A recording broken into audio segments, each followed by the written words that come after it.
Hello guys, welcome back my YouTube channel. Guys, आज की video में बेसिकली बात करने वाला हूँ Vivo T5 Pro 5G device के बारे में। इसमें आपको बताऊंगा कि आप इसमें इजी टच सेटिंग को इनेबल कैसे करेंगे। गाइज, अगर आप चाहते हैं कि आप इस मोबाइल में इजी टच सेटिंग को इनेबल करना एंड इसको यूज करना, तो आप एकदम सिंपली तरीके से इजी टच सेटिंग को इनेबल कर सकते हैं।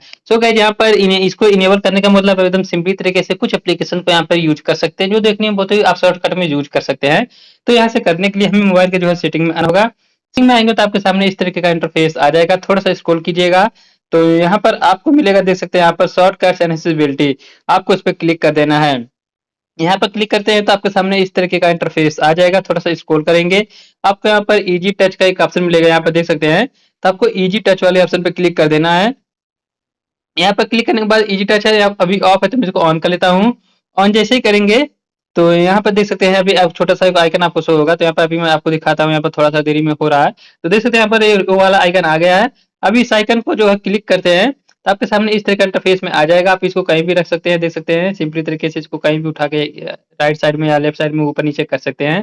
यहाँ पर आप जैसे कि लाइट जाना चाहते हैं, फ्लैश लाइट, तो आप इस पर क्लिक करते हैं तो आपके मोबाइल का फ्लैश लाइट ऑन हो जाएगा। कैलकुलेटर से कैलकुलेट करना चाहते हैं तो कैलकुलेट भी कर सकते हैं। स्क्रीन को रिकॉर्डिंग करना चाहते हैं तो आप यहीं से ही स्क्रीन जो है रिकॉर्डिंग कर सकते हैं। यहाँ पर स्क्रीन शॉट्स भी लेना चाहते हैं तो भी कर सकते हैं। इजी टच सेटिंग पर क्लिक करते हैं तो आप सेटिंग्स में आके इसको कस्टमाइज भी कर सकते हैं। कस्टमाइज मेन्यू पर क्लिक कीजिएगा, आप यहाँ पे जो भी आपको ऐड करना होगा यहाँ से कर सकते हैं। यहाँ पर ऐड एप्स पर क्लिक करके ऐड एप्लीकेशन को भी ऐड कर सकते हैं।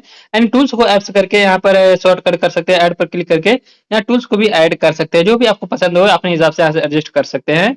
एंड बात करते हैं टैब पर क्लिक करते हैं, ओपन मेन्यू है, यहाँ पर देख सकते हैं। तो आपको जो भी करना चाहते हैं यहाँ से कर सकते हैं। यहाँ पर क्यूआर कोड दिया है, स्कैन क्यूआर कोड दिया है, फिर यहाँ पर स्क्रीनशॉट्स दिया है। आपको जो भी पसंद आता है यहाँ से कर सकते हैं। एंड यहाँ पर डबल टैप पर क्लिक करके करना चाहेंगे तो डबल टैप पर भी कि जो भी इनेबल करना चाहते हैं आप उसको भी इनेबल कर सकते हैं। स्क्रीन रिकॉर्डिंग करना चाहते हैं, फ्लैश लाइट इनेबल कर सकते हैं, स्प्लिट स्क्रीन करना चाहते हैं, सब कुछ यही से आपको देखने को मिल जाएगा। टैप एंड होल्ड पर क्लिक करते हैं तो आपको प्राइमरी पर यहाँ पर भी आपको ऑप्शन मिलता है, तो यहाँ से कर सकते हैं। एंड यहाँ पर आपको बहुत सी सेटिंग्स मिलती हैं जो यहाँ से इसको कर सकते हैं। एंड यहाँ पर आपको पर्सनलाइज्ड स्किन्स मिलता है, आप यहाँ पर क्लिक करके अब इसके स्किन्स को भी आप यहाँ से चेंज कर सकते हैं। आपको जो भी स्किन्स आपको अच्छा लगे यहाँ से कर सकते हैं। अप्लाई कर लेंगे तो अप्लाई वाला ऑप्शन हो जाएगा। जैसे कि मुझे ये वाला पसंद है तो मैं यहाँ से अप्लाई कर लेता हूँ। अब देखेंगे मेरे मोबाइल का जो है यहाँ पर जो है 15 स्किन्स है वो भी चेंज हो चुका है। देखते हैं ये वाला आ गया है जो देखने में बहुत ही इंटरेस्टिंग लग रहा है। अब यहाँ से आइडियल विजिबिलिटी दिया है। अब इसको ओपेसिटी को कम बेसी करना चाहते हैं, कम ज्यादा करना चाहते हैं तो ओपेसिटी को भी अपने हिसाब से एडजस्ट कर सकते हैं। तो इस तरीके से आप इस मोबाइल में जो है इजी टच सेटिंग को इनेबल कर सकते हैं एंड इसको यूज भी कर सकते हैं।